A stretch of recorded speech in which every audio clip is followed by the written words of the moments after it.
Hello everyone. तो आज class रे आमे ओटीईटी एग्जाम रो प्रीवियस ईयर क्वेश्चंस आमे डिस्कशन करिबा। मेनली ओटीईटी एग्जाम 2022 रो आमे सीडीपी रो प्रीवियस ईयर क्वेश्चन आमे डिस्कशन करिबा। ओटीईटी एग्जाम रे तमने इजीली क्वालिफाई करि परिबो। तार गोटे वे हला तमे प्रीवियस 5 वर्ष रो क्वेश्चन देखिनियो, बुझी हला।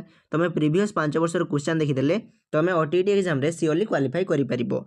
तो आज क्लास रे आमे ओटीईटी एग्जाम 2022 रो सीडीपी रो प्रीवियस ईयर क्वेश्चन आमे डिस्कशन करिबा। तो काल विलंब करी चलो आम डिस्कसन करिबा। तो आमर प्रथम क्वेश्चन रही who was the chairman of the national council on women's education establish by the government of India in 1958। तो आमर 1958 मसीह महिला शिक्षा निमंते गठित जातीय कमिटीर सभापति किए थिले। तो आमर 1958 मसीह एनसीडब्ल्यूई कौन NCWE national council on women's education गठन कराइथिला, जार सभापति थिले दुर्गाबाई देशमुख। कौन दुर्गाबाई देशमुख, यह आमर दुर्गाबाई देशमुख कमिटी मध्य कहुए। एनसीडब्ल्यूई को आमर दुर्गाबाई देशमुख कमिटी मध्य कहुए। परीक्षा क्वेश्चन आसे जे आमर एनसीडब्ल्यूई रो फुल फॉर्म कौन। एनसीडब्ल्यूई रो फुल फॉर्म है national council on women's education. Full form मन रखिबो। आ केते मसिया गठन कराइथिला 1958 मसिया गठन कराइथिला, बुझीला। तो आमर एनसीडब्ल्यूई रो सभापति माने चेयरमैन थिले आमर दुर्गाबाई देशमुख। देन आमे देखिबा next question. In how many languages multilingual education program is now going on in Odisha? तो ओडिशा रे बहुभाषी कार्यक्रम रे वर्तमान केतोटी भाषा रे शिक्षा दिया होची।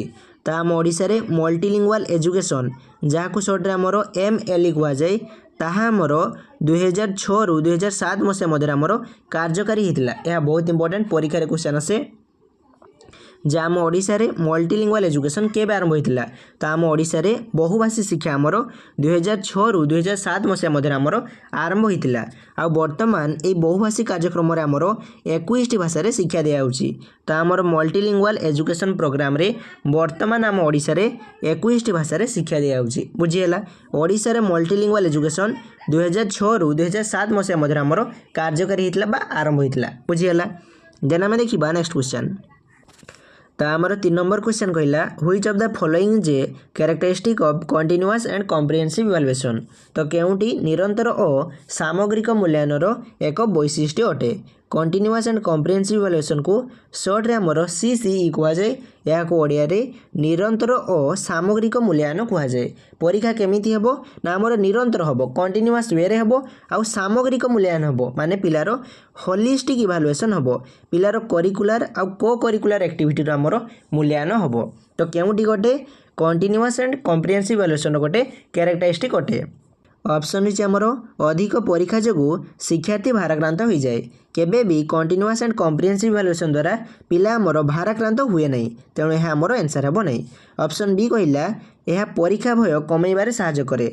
यह करेक्ट आंसर हेबो काहेकि ना कंटिन्यूअस एंड कॉम्प्रिहेंसिव इवैल्यूएशन द्वारा पिला मानक मन रे जो परीक्षा प्रति भय थाए से भय आमर कमी जाई थाए, तेणु एठार करेक्ट आंसर आमर ऑप्शन बी हेबो। कंटिन्यूअस एंड कॉम्प्रिहेंसिव इवैल्यूएशन द्वारा पिला मानक मन रे परीक्षा प्रति जो भय अछि से भयटी आमर कमी जाई थाए। ऑप्शन सी कहूँ यह ग्रेड को नंबर बदली थाए। केबे भी कंटिन्यूअस एंड कॉम्प्रिहेंसिव इवैल्यूएशन आमर ग्रेड को नंबर बदली न थाए, तेणु यह आमर आंसर हेबो नहीं। ऑप्शन डी कहला यह पिला मानकु मंथर बा मेधावी भावे बाछिबारे सहायता करे। कंटिन्यूअस एंड कॉम्प्रिहेंसिव इवैल्यूएशन केबे भी पिला मानकु मंथर बा मेधावी भावे बाछि न थाए, तेणु यह मध्ये आमर आंसर हेबो नहीं। तेणु एटा करेक्ट आंसर कोन हेबो ना आमर ऑप्शन बी हेबो। कंटिन्यूअस एंड कॉम्प्रिहेंसिव इवैल्यूएशन पिला मानक मन रे जो परीक्षा प्रति भय अछि से भय को से कमै थाए, तेणु एटा करेक्ट आंसर आमर ऑप्शन बी हेबो, बुझिएला। देन आमे देखिबा नेक्स्ट क्वेश्चन।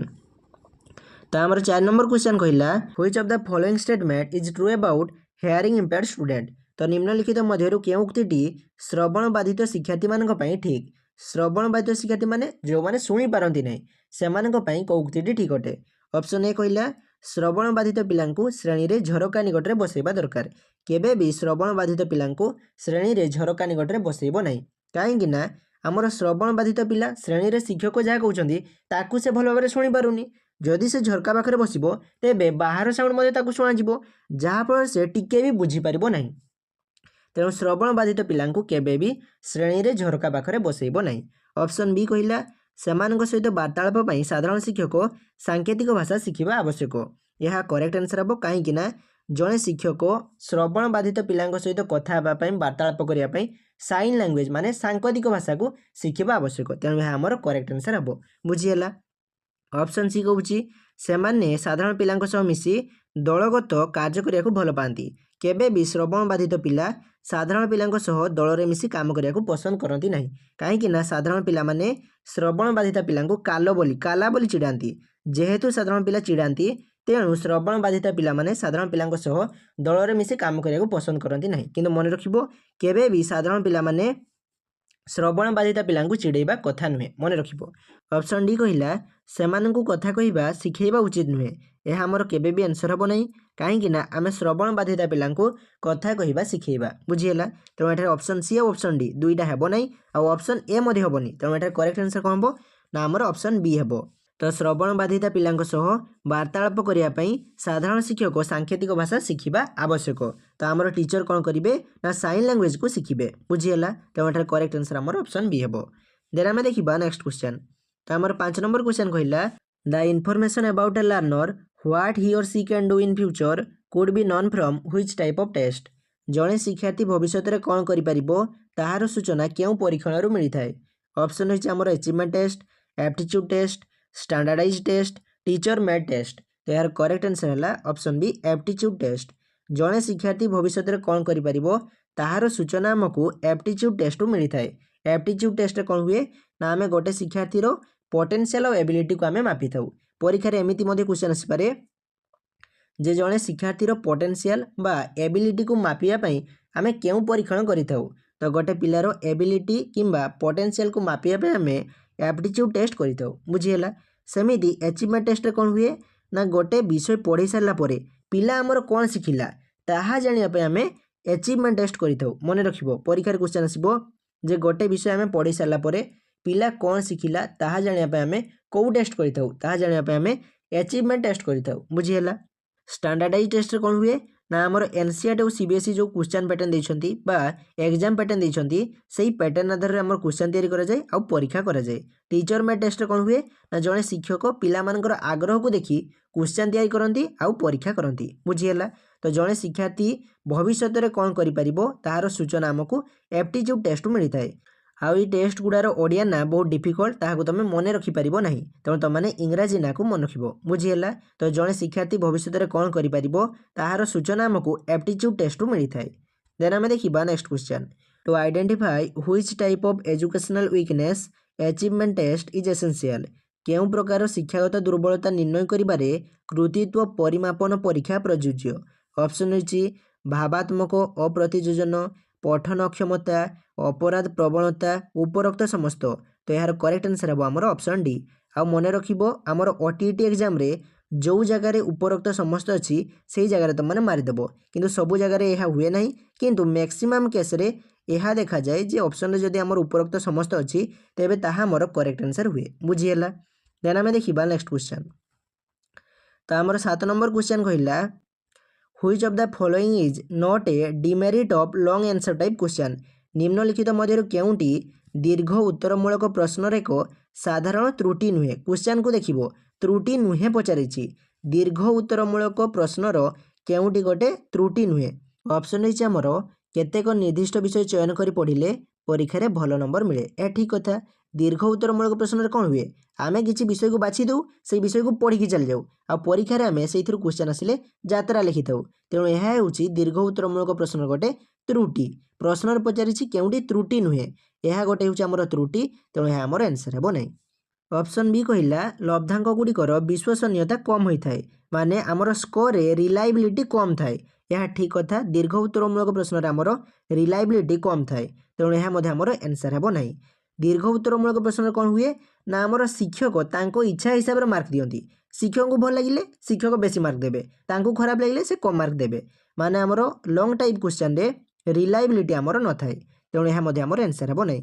क्वेश्चन रे कहिछि कोउटी त्रुटि नुहे एगुड़ा होउछि गोटे गोटे त्रुटि। तेणु यह आमर आंसर हेबो नहीं।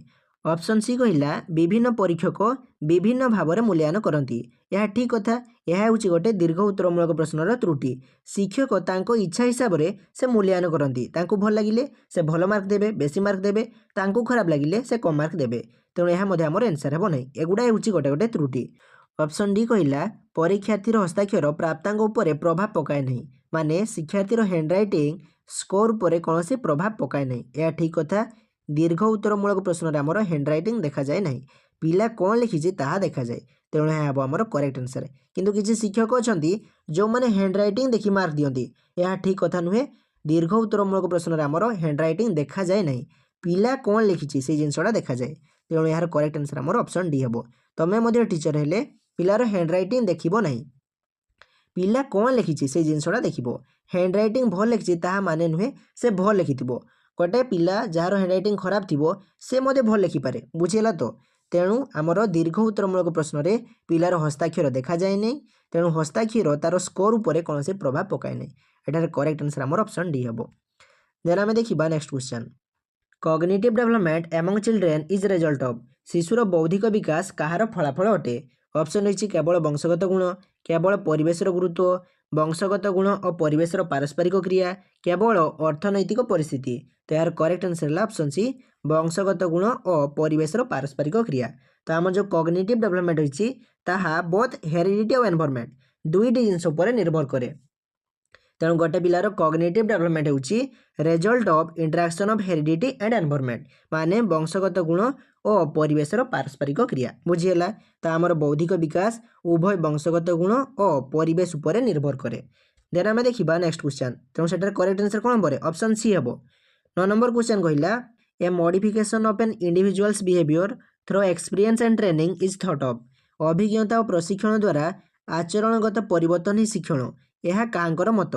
ऑप्शन रही आमर gardener Murphy Skinner Edwin A gets Kimbal. तो यार करेक्ट आंसर है ऑप्शन सी गेट्स। एक कथा आमर किए कही गेट्स कही अभिज्ञता और प्रशिक्षण द्वारा आचरणगत परिवर्तन ही शिक्षण एक कथा आमर गेट्स कही यही डेफिनेशन गुड़ा तो मैंने मन रख बुझीगला।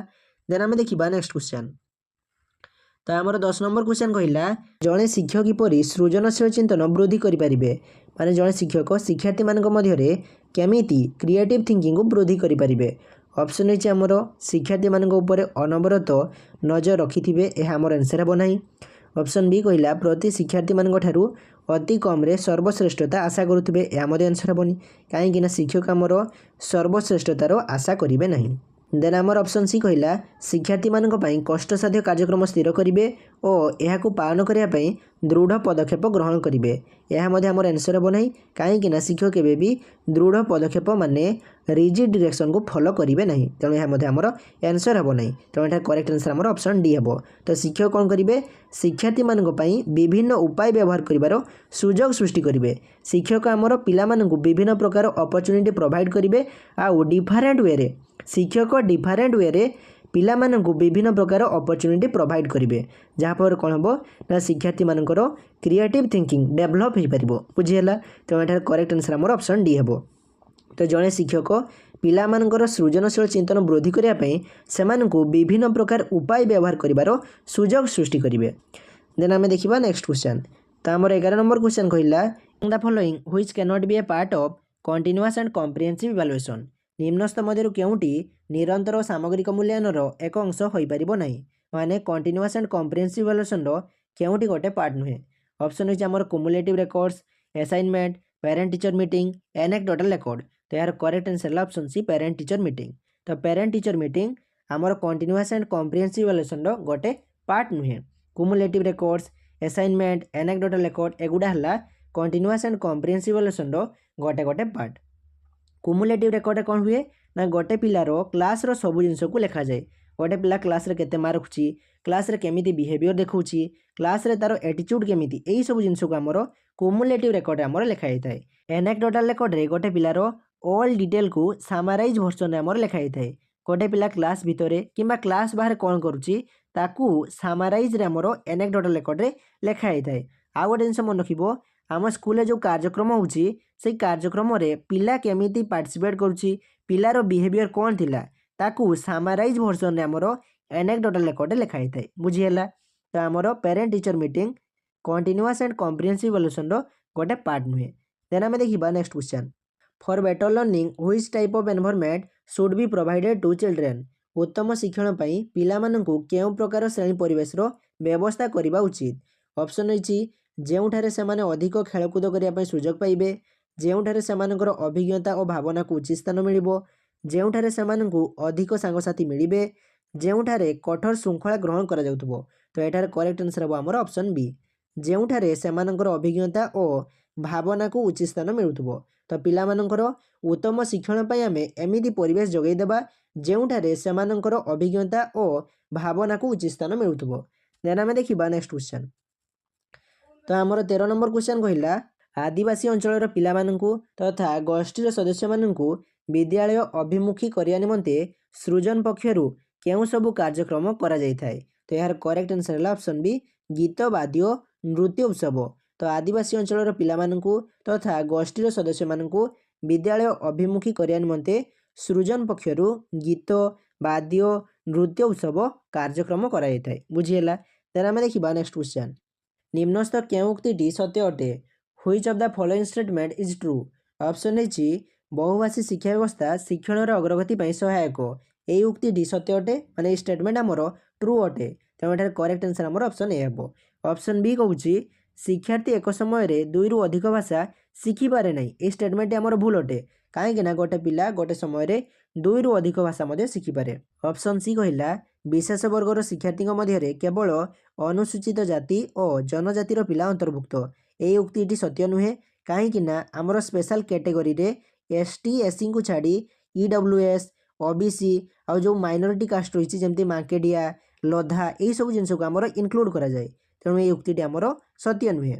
ଅପସନ୍ ଡି କହିଲା ଅନୁସୂଚିତ ଜାତିର ସମାନ ବୟସର ଜଣେ ଶିକ୍ଷାର୍ଥୀ ସାଧାରଣ ବର୍ଗର ଶିକ୍ଷାର୍ଥୀଙ୍କ ଠାରୁ ଶିକ୍ଷଣ ସାମର୍ଥ୍ୟରେ କମ୍। ଏହା ଆମର ସତ୍ୟ ନୁହେଁ। କାହିଁକି ନା ଗୋଟେ ଅନୁସୂଚିତ ଜାତିର ପିଲା ମଧ୍ୟ ଜଣେ ସାଧାରଣ ପିଲାଠାରୁ ଅଧିକ ଦକ୍ଷ ହୋଇପାରେ, ତା'ର ସାମର୍ଥ୍ୟ ଅଧିକ ଥାଇପାରେ। ତେଣୁ ଏହି ଷ୍ଟେଟମେଣ୍ଟ ମଧ୍ୟ ଆମର ଟ୍ରୁ ନୁହେଁ। ତେଣୁ ଏଠାରେ କରେକ୍ଟ ଆନ୍ସର ଆମର ଅପସନ୍ ଏ ହେବ। ଦେନ୍ ଆମେ ଦେଖିବା ନେକ୍ସଟ କ୍ୱେଶ୍ଚନ୍। ତ ଆମର 15 ନମ୍ବର କ୍ୱେଶ୍ଚନ୍ କହିଲା for whom individual education plan should be developed. ତ କେଉଁମାନଙ୍କ ପାଇଁ ବ୍ୟକ୍ତିଗତ ଶୈକ୍ଷିକ ଯୋଜନା ପ୍ରସ୍ତୁତ କରାଯିବା ଆବଶ୍ୟକ। ମାନେ କେଉଁ ପିଲାଙ୍କ ପାଇଁ ଇଣ୍ଡିଭିଜୁଆଲ ଏଜୁକେସନ୍ ପ୍ରୋଗ୍ରାମ ଯାହାକୁ ସର୍ଟରେ IEP କୁହାଯାଏ ତାହା ଡେଭଲପ୍ କରାଯାଏ। ଅପସନ୍ ରହିଛି ଆମର locomotor disabled student, mental retarded student, girl student, all of these. ତ ଏହାର କରେକ୍ଟ ଆନ୍ସର ହେଲା option B mental retarded student. ତ ମାନସିକ ଅନଗ୍ରସର ଶିକ୍ଷାର୍ଥୀ ପାଇଁ ଆମର ଇଣ୍ଡିଭିଜୁଆଲ ଏଜୁକେସନ୍ ପ୍ଲାନ୍ ମାନେ IEP ଡେଭଲପ୍ କରାଯାଏ। ବୁଝିହେଲା। ଦେନ୍ ଆମେ ଦେଖିବା ନେକ୍ସଟ କ୍ୱେଶ୍ଚନ୍। ତ ଆମର 16 ନମ୍ବର କ୍ୱେଶ୍ଚନ୍ କହିଲା for education of girls when did Kasturba Gandhi ବାଳିକା ବିଦ୍ୟାଳୟ ଏଷ୍ଟାବ୍ଲିଶ୍ ଇନ୍ ଆୱାର ଷ୍ଟେଟ୍। ତ ଆମ ରାଜ୍ୟରେ ବାଳିକା ଶିକ୍ଷା ପାଇଁ କେବେ କସ୍ତୁରବା ଗାନ୍ଧୀ ବାଳିକା ବିଦ୍ୟାଳୟ ସ୍ଥାପନ କରାଯାଇଥିଲା। ମାନେ KGBV ଆମ ରାଜ୍ୟରେ କେବେ ସ୍ଥାପନ କରାଯାଇଥିଲା। ତ ଏହାର କରେକ୍ଟ ଆନ୍ସର ହେଲା ଅପସନ୍ ଏ ଜୁଲାଇ 2004। ତ ଆମ ରାଜ୍ୟରେ ଜୁଲାଇ 2004 ମସିହାରେ କସ୍ତୁରବା ଗାନ୍ଧୀ ବାଳିକା ବିଦ୍ୟାଳୟ ସ୍ଥାପନ କରାଯାଇଥିଲା। ଦେନ୍ ଆମେ ଦେଖିବା ନେକ୍ସଟ କ୍ୱେଶ୍ଚନ୍। ଆକର୍ଡିଂ ଟୁ ନାମଗୋଏଲ what is the major aim of integrated education. ନାମଗୋଏଲଙ୍କ ମତରେ ସମନ୍ୱିତ ଶିକ୍ଷାର ମୁଖ୍ୟ ଲକ୍ଷ୍ୟ କ'ଣ? ଅପସନ୍ ରହିଛି ପ୍ରତ୍ୟେକ ପିଲାର ବୌଦ୍ଧିକ ସାମାଜିକ ତଥା ବ୍ୟକ୍ତିଗତ ଶିକ୍ଷଣର ସର୍ବାଧିକ ବିକାଶ, କୌଣସି ଏକ ପୃଥକ ପରିସ୍ଥିତିରୁ ଏକ ସାଧାରଣ ପରିବେଶକୁ ସ୍ଥାନାନ୍ତର କରିବା, ଅଳ୍ପ ଓ ମଧ୍ୟମ ଅକ୍ଷମତା ବିଶିଷ୍ଟ ପିଲାଙ୍କୁ ସାଧାରଣ ବିଦ୍ୟାଳୟରେ ଶିକ୍ଷା ଦେବା, ଉପରୋକ୍ତ ସମସ୍ତ। ତ ଏହାର କରେକ୍ଟ ଆନ୍ସର ହେଲା ଅପସନ୍ ଏ ପ୍ରତ୍ୟେକ ପିଲାର ବୌଦ୍ଧିକ ସାମାଜିକ ତଥା ବ୍ୟକ୍ତିଗତ ଶିକ୍ଷଣର ସର୍ବାଧିକ ବିକାଶ। ନାମଗୋଏଲଙ୍କ ମତରେ ସମନ୍ୱିତ ଶିକ୍ଷାର ମୁଖ୍ୟ ଲକ୍ଷ୍ୟ ହେଲା ପ୍ରତ୍ୟେକ ପିଲାର ବୌଦ୍ଧିକ ସାମାଜିକ ତଥା ବ୍ୟକ୍ତିଗତ ଶିକ୍ଷଣର ସର୍ବାଧିକ ବିକାଶ। ଦେନ୍ ଆମେ ଦେଖିବା next question. What type of education system ଡାଜ୍ national curriculum framework 2005 encourage. ଜାତୀୟ ପାଠ୍ୟକ୍ରମ ଆଧାର 2005ରେ କେଉଁ ଶିକ୍ଷା ବ୍ୟବସ୍ଥାକୁ ସୁପାରିଶ କରାଯାଇଛି? ଅପସନ୍ ରହିଛି ଆମର ଅନ୍ତର୍ନିବେଶୀ, ସମନ୍ୱିତ, ସ୍ୱତନ୍ତ୍ର, ସାଧାରଣ। ତ ଏହାର କରେକ୍ଟ ଆନ୍ସର ହେଲା ଅପସନ୍ ଏ ଅନ୍ତର୍ନିବେଶୀ। ତ ଆମର ଜାତୀୟ ପାଠ୍ୟକ୍ରମ ଆଧାର 2005 ମାନେ ନ୍ୟାସନାଲ୍ କରିକୁଲମ୍ ଫ୍ରେମୱାର୍କ 2005ରେ ଆମର ଇନକ୍ଲୁସିଭ୍ ଏଜୁକେସନ୍ ବିଷୟରେ କୁହାଯାଇଛି। ବୁଝିହେଲା। ତେଣୁ ଆମେ ଦେଖିବା next question. Arrange the following teaching learning material as per their usability in an ascending order. ଏହିସବୁ ଶିକ୍ଷଣ ସାମଗ୍ରୀକୁ ତାଙ୍କର ୟୁଜାବିଲିଟି ତାଙ୍କର ଉପଯୋଗିତା ଅନୁସାରେ ଊର୍ଦ୍ଧ୍ୱ କ୍ରମରେ ସଜାଉ, ମାନେ ସାନରୁ ବଡ଼ କ୍ରମରେ ସଜାଉ। ଆମର ରହିଛି ଅଭିନୟ କରିବା, ପରିଭ୍ରମଣ, ପରୋକ୍ଷ ଅଭିଜ୍ଞତା, ଚଳଚ୍ଚିତ୍ର। ଏହିସବୁ ଶିକ୍ଷଣ ସାମଗ୍ରୀକୁ ସେମାନଙ୍କର ଉପଯୋଗିତା ଅନୁସାରେ ସାନରୁ ବଡ଼ କ୍ରମରେ ସଜାଉ। ତ ଏହାର କରେକ୍ଟ ଆନ୍ସର କ'ଣ ହେବ? ଏହାର କରେକ୍ଟ ଆନ୍ସର ହେବ ଆମର ଅପସନ୍ ସି ଚଳଚ୍ଚିତ୍ର, ତାପରେ ହେବ ପରିଭ୍ରମଣ, ତାପରେ ହେବ ଅଭିନୟ କରିବା, ତାପରେ ହେବ ଆମର ପରୋକ୍ଷ ଅଭିଜ୍ଞତା। ବୁଝିହେଲା। ତେଣୁ ଏଠାରେ କରେକ୍ଟ ଆନ୍ସର ଆମର ଅପସନ୍ ସି ହେବ। ତମାନେ ଡେଲ୍ଙ୍କ ଅଭିଜ୍ଞତା ସଂକୁ ସେଇ ଡାଇଗ୍ରାମରେ ଟିକେ ମନେ ରଖିଦେବ, ଯାହାଫଳରେ ତୁମମାନେ ଏହିସବୁ କ୍ୱେଶ୍ଚନକୁ ଇଜିଲି କରିପାରିବ। ଦେନ୍ ଆମେ ଦେଖିବା ନେକ୍ସଟ କ୍ୱେଶ୍ଚନ୍। ତ ଆମର 20 ନମ୍ବର କ୍ୱେଶ୍ଚନ୍ କହିଲା ନିମ୍ନସ୍ଥ ମଧ୍ୟରୁ କେଉଁଟି ଏକ ଶିକ୍ଷଣ କାର୍ଯ୍ୟ ନୁହେଁ? केउटी गोटे आमर लर्निंग एक्टिविटी नुहे। ऑप्शन रही आमर essay writing, learning as per the formula, seminar, dancing. तो यार करेक्ट आंसर हम option be learning as per the formula. सूत्र अनुଯାयी शिखिबा यह गोटे शिक्षण कार्य नुहे। देन आम देखा next question, the ability of seriation is the characteristic of which cognitive stage. बौद्धिक विकासर केउं पर्याୟରେ वर्गीकरण करिवार दक्षता वृद्धि पाई थाए। इंग्राजी रे हमर सेरिएसन कहिछि, ओडिया रे हमर वर्गीकरण कहिछि, दुईटी अलग जिनिस। सेरिएसन माने क्रमीकरण, क्रम सजेइबो, सानरु बड़ क्रम बा बड़रू सान क्रम सजेइबो। वर्गीकरण माने क्लासिफिकेशन करिवो, वर्गीकरण करिवो, दुईटा अलग जिनिस। तो हमर क्वेश्चन कहिछि बौद्धिक विकासर कौ पर्याୟରେ गोटे पिला पाखरे सेरिएसन बा क्लासिफिकेशन एई दुईटी कैरेक्टर हमर डेवलपमेंट होता है। तो मैंने पियाजेट को थ्योरी को पढ़ी। पियाजेट को थ्योरी आमर 4टी स्टेज थिला। गोटे थिला सेंसरी मोटर, आ गोटे प्री ऑपरेशनल, आ गोटे कंक्रीट ऑपरेशनल, आ गोटे थिला आमर फॉर्मल ऑपरेशनल। तो मैंने मते वर्तमान कुह जे पियाजेट को थ्योरी रे कौ स्टेज रे गोटे पिला पाखरे सेरिएसन किंबा क्लासिफिकेशन एई एबिलिटी आमर डेवलपमेंट होता है। तो यार आंसर है option C concrete operational. Piaget को थ्योरी अनुसार गोटे पिलार कंक्रीट ऑपरेशनल स्टेज रे सेरिएसन बा क्लासिफिकेशन एई कैरेक्टर आमर डेवलपमेंट होता है। यही स्टेज रे गोटे पिला पाखरे रिभर्सिबिलिटी ऑफ थिंकिंग माने गोटे पिला आमर विपरीत चिंतन करिपारे। गोटे पिला पाखरे कंजर्वेशन आइडिया थाए, गोटे पिलार वस्तुर नित्यता संपर्क में ज्ञान थाए। कंजर्वेशन माने गोटे जिनसर आकार बदली गले तार परिमाण कौन परिवर्तन हुए नहीं, यही जिनसटा पिला बुझी जाए। बुझीगला। तो आमर कंक्रीट ऑपरेशनल स्टेज रे गोटे पिला पाखरे seriation, classification, reversibility of thinking, conservation एई एबिलिटी आमर डेवलपमेंट हुए। बुझीगला। देन आम देखा next question, according to Piaget which of the following shows characteristic of concrete operational period of a child. पियाजे मत अनुसार निम्नस्थ केउं गुणटी शिशुर स्थूल संकाचधर्मी पर्यायर देखाई थाए। माने एई गुण गुड़ा मध्यरु केउं गुणटी कंक्रीट ऑपरेशनल स्टेज रे गोटे पिला पाखरे देखाई थाए। ऑप्शन ए रही विमूर्त चिंतन पई समर्थ होई न थाए, गोटे पिला एब्स्ट्रैक्ट थिंकिंग करि पारे नाही। यह होछि हमर गोटे ट्रू स्टेटमेंट। काहेकि ना कंक्रीट ऑपरेशनल स्टेज रे गोटे पिला विमूर्त चिंतन करि पारे नाही, एब्स्ट्रैक्ट थिंकिंग करि पारे नाही। तेणु एठार करेक्ट आंसर हमर ऑप्शन ए हेबो। ऑप्शन बी कहूछि चिंतन को विपरीत भावे बदलैबारे असमर्थ, गोटे पिला विपरीत चिंतन करि पारे नाही। यह हमर आंसर हेबो नाही, काहेकि ना कंक्रीट ऑपरेशनल स्टेज रे माने स्थूल संकाचधर्मी पर्यायर रे गोटे पिला विपरीत चिंतन करि पारे। ऑप्शन सी कहूछि वस्तुर स्थायित्व विषय रे जानिबा आरंभ करे, गोटे पिला तो आमर सेंसरी मोटर माने संवेदीकारक पर्यायर रे वस्तुर स्थायित्व विषय जानिबा आरंभ कर देइ थाए। तेणु यह मध्ये आमर गोटे कैरेक्टर हेबो नाही। ऑप्शन डी कहिला अनुकरण करिबा आरंभ करे, गोटे पिला सेंसरी मोटर माने संवेदीकारक पर्यायर अनुकरण करिबा आरंभ करे, माने फास्ट स्टेज रे पियाजेट को फास्ट स्टेज रे आमर अनुकरण करिबा आरंभ करे। तेणु यह मध्ये आमर कंक्रीट ऑपरेशन स्टेज रो गोटे कैरेक्टर हेबो नाही। बुझीगला। तेणु एठार करेक्ट आंसर हेबो आमर ऑप्शन ए। ऑप्शन ए कहिला विमूर्त चिंतन करिया पई समर्थ होई न थाए, कंक्रीट ऑपरेशन स्टेज रे गोटे पिला एब्स्ट्रैक्ट थिंकिंग करिया पई सामर्थ्य होई न थाए। बुझीगला। तेणु एठार करेक्ट आंसर आमर ऑप्शन ए हेबो। देन आमे देखिबा नेक्स्ट क्वेश्चन। तो आमर 23 नंबर क्वेश्चन कहिला the psychologist who did not support constructivist approach was. तो आमर केउं मनोवैज्ञानिक कंस्ट्रक्टिविस्ट अप्रोच माने ज्ञान संगठन पंथार मत को समर्थन करू नथिले। ऑप्शन रही Albert Bandura, Jean Piaget, John Dewey, none of them. तो यार करेक्ट आंसर है option D none of them. Albert Bandura, Piaget, John Dewey ए तीन जन आमर कंस्ट्रक्टिविस्ट अप्रोच को आमर सपोर्ट करुथिले। तेणु एठार करेक्ट आंसर आमर ऑप्शन डी हेबो। देन आमे देखिबा next question, according to which section of RT act 2009 no child shall be subjected to physical punishment और मेंटल हारासमेंट। तो शिक्षा अधिकार अधिनियम 2009 रो केउं धारा अनुଯାयी कौन सी शिशु को शारीरिक दंड बा मानसिक निर्यातना दियाजिबो नहीं। माने राइट टू एजुकेशन एक्ट 2009 रो केउं धारा रे कुआइछि जे कौन सी शिशु को शारीरिक दंड बा मानसिक निर्यातना दियाजिबो नहीं। तो यार करेक्ट आंसर है ऑप्शन डी धारा 17(1). तो राइट टू एजुकेशन एक्ट 2009 रो धारा 17(1) रे कुआइछि जे कौन सी शिशु को शारीरिक दंड बा मानसिक निर्यातना दियाजिबो नहीं। बुझीगला। देन आमे देखिबा नेक्स्ट क्वेश्चन, पिला माने बगीचार काम करथा बेले पढ़िथिबा पाठर प्रयोग करछन्ति कि नहीं ताहा जानिया पई केउं प्रकार मूल्यांकन करा जाय। ऑप्शन अछि हमर फॉर्मेटिव, डायग्नोस्टिक, प्लेसमेंट, समेटिव। तो यार करेक्ट आंसर है ऑप्शन ए फॉर्मेटिव, जहाँ कोडियर आमर गठनमूलक मूल्यांकन कहा जाय। पिला माने बगीचार काम करथा बेले पढ़िथिबा पाठर प्रयोग करछन्ति कि नहीं ताहा जानिया पई हमर गठनमूलक मूल्यांकन करा जाय। आ मन रखिबो फॉर्मेटिव इवैल्यूएशन हमरो ड्यूरिंग द क्लास करा जाय माने पढ़ेबा समय रे करा जाय। आ फॉर्मेटिव इवैल्यूएशन हमरो फीडबैक दिया जाय कोन दिया जाय फीडबैक दिया जाय पिला माने को जगह वीक अछंती पिला माने को जगह स्ट्रांग अछंती तार फीडबैक हमरो फॉर्मेटिव इवैल्यूएशन रे दिया जाय बुझी हला। डायग्नोस्टिक इवैल्यूएशन कौन हुए ना पिला मानकर एक्जाक्ट प्रॉब्लम को हमरो आइडेंटिफाई करा जाय। प्लेसमेंट इवैल्यूएशन कौन ना जो इवैल्यूएशन हमरो जॉब क्षेत्र रे करा जाय आमे गोटे जॉब पाया पय जो एंट्रेंस दउ ता हेउची प्लेसमेंट इवैल्यूएशन।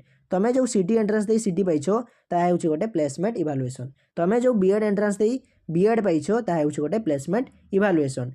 तापर आसिला हमरो समेटिव इवैल्यूएशन हमरो एंड ऑफ द ईयर माने वर्ष शेष करे जो इवैल्यूएशन जो मूल्यांकन करा जाय ता हेउची हमरो समेटिव इवैल्यूएशन। आ समेटिव इवैल्यूएशन हेउची हमरो जजमेंटल कोन जजमेंटल एठारे तुमको जज करा जाय किंतु फॉर्मेटिव इवैल्यूएशन हमरो जज करा जाय नहीं। फॉर्मेटिव असेसमेंट रे हमरो फीडबैक दिया जाय तुमको इंप्रूव करे पई चांस दिया जाय बुझी हला। देन हमें देखिबा next question which tool could be used to record the detail of a student winning in A school debate competition. विद्यालय वक्तृता प्रतियोगिता रे कृतित्व हासिल करथिया पिलार विवरणी लिपिबद्ध करिया निमंते केउ निर्दिष्ट साधन व्यवहार करियबो माने गोटे पिला जे कि विद्यालय डिबेट कंपटीशन रे फास्ट हिची तार डिटेल को लिपिबद्ध करिया पई आमे को टूल को व्यवहार करिबा। ऑप्शन हिची हमरो anecdotal record checklist writing scale none of this. तो यार करेक्ट आंसर है ऑप्शन ए एनेक्डोटल रिकॉर्ड। तो पिलार डिटेल को आमे एनेक्डोटल रिकॉर्ड रे लिपिबद्ध करी रखिबा। मु तमान को कहितली जे हमर एनेक्डोटल रिकॉर्ड रे गोटे पिलार ऑल डिटेल को हमर लिपिबद्ध करी रखा थाए। आ गोटे जिनस मन रखिबो विद्यालय किछि इवेंट किछि घटनार सामाराइज वर्जन को पिला से इवेंट रे कोन करिथिला से सामाराइज को हमर एनेक्डोटल रिकॉर्ड रे लेखा थाए।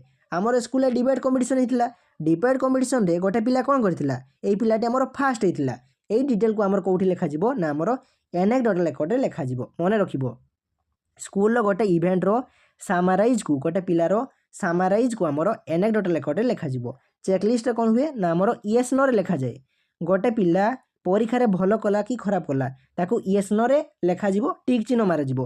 पिला भलो गीत गाइला कि जदि भलो गीत गाइला येस रे टिक चिन्ह मारा जिवो जदि खराब गीत गाइला नो रे हमर टिक चिन्ह मारा जिवो। रेटिंग स्केल कौन हुए ना पिला को रेट करा जाए 1 2 3 एमिति रेट करा जाए पिला केते नंबर रखिबो ताकू हमर रेटिंग करा जिवो गुड भेरी गुड एक्सेलेंट एमिति रेट करा जिवो।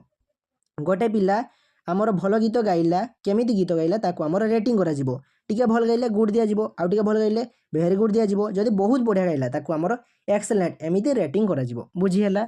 तो पिलार डिटेल को जे कि आमर डिबेट रे विन करिछि फास्ट हिची बा कृतित्व लाभ करिछि तार डिटेल को आमर एनेक्डोटल रिकॉर्ड आमर रखा जाई परिबो लिपिबद्ध करी रखा जाई परिबो बुझी हला। देन हमें देखिबा नेक्स्ट क्वेश्चन हमार 27 नंबर क्वेश्चन है education is the creation of A sound mind in A sound body who said it. शिक्षा हेउची सुस्थ शरीर मध्य सुस्थ मस्तिष्कर सृष्टि एक कथा किए कहिथिले। ऑप्शन है हमर स्पेंसर कौटिल्य अरिस्टोटल श्री अरविंद। तो यार करेक्ट आंसर है ऑप्शन सी अरिस्टोटल। अरिस्टोटल कहिथिले शिक्षा हेउची सुस्थ शरीर मध्य सुस्थ मस्तिष्कर सृष्टि बुझीला। देन आम देखिबा next question activity based approach is शिक्षण कार्यभित्तिक पंथा हेउची। तो यार करेक्ट आंसर कौन हम ऑप्शन डी हम बहु प्रकार शिक्षण पद्धतिर समारोह। तो आमर एक्टिविटी बेस्ड अप्रोच हेउची a collection of different type of learning process बहु प्रकार शिक्षण पद्धतिर समारोह हेउची एक्टिविटी बेस्ड अप्रोच। देन आम देखिबा नेक्स्ट क्वेश्चन 28 नंबर क्वेश्चन कहला for developing creative thinking among the student which type of question should be asked by the teacher.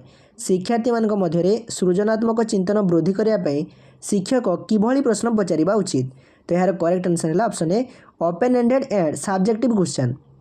तो शिक्षक पिला मानकु मुक्त और दीर्घ उत्तरमूलक प्रश्न पचारिबे। ओपन एंडेड माने dash plus dash equal to 10 कौन कौन मिसेले 10 हम यह हूँ आमर ओपन एंडेड क्वेश्चन।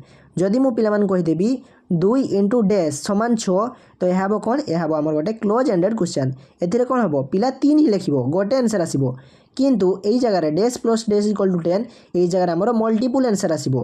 गोटे पिला 2 युक्त 8 लिखिपारे गोटे पिला 5 युक्त 5 लिखिपारे माने मल्टीपल आंसर लिखिपारे यह हूँ आमर ओपन एंडेड क्वेश्चन। तो शिक्षक पिला मानक मध्य क्रिएटिव थिंकिंग या डेभलप करने शिक्षक आमर ओपन एंडेड क्वेश्चन आउ सब्जेक्टिव क्वेश्चन पचारे माने दीर्घ उत्तरमूलक प्रश्न पचारे जो पिला निजर ओपिनियन को देपर निजर मत को देपर मल्टीपल चॉइस क्वेश्चन के पचारे शॉर्ट आंसर टाइप क्वेश्चन पचारे ना क्लोज एंडेड क्वेश्चन पचारे ना बुझीगला। देन आम देखा 30 नंबर क्वेश्चन आउ last question which of the following aspect should be given importance while preparing a multigrade teaching strategy. बहुस्तर शिक्षा कौशल प्रस्तुत कला बेले निम्नलिखित केउं दिग प्रति दृष्टि देवा आवश्यक। ऑप्शन होइछ आमर श्रेणी संगठन, शिक्षण उपकरण व्यवस्था, शिक्षण परिस्थिति में योजना, उपरोक्त समस्त। तो एठार करेक्ट आंसर है आमर ऑप्शन डी उपरोक्त समस्त। जेतेबेले आमे मल्टीग्रेड टीचिंग स्ट्रेटेजी प्रस्तुत करिबा सेतेबेले आमे श्रेणी संगठन, शिक्षण उपकरण व्यवस्था, शिक्षण परिस्थिति में योजना यही तीनोटी दिग प्रति आमे दृष्टि देवा आवश्यक। बुझीगला। तो आज क्लास रे आमे एतिक डिस्कशन करिबा। तो आमर जदि कोनोसी डाउट थिबो तेबे कमेंट सेक्शन जानइबो। Thanks for watching. जय जगन्नाथ।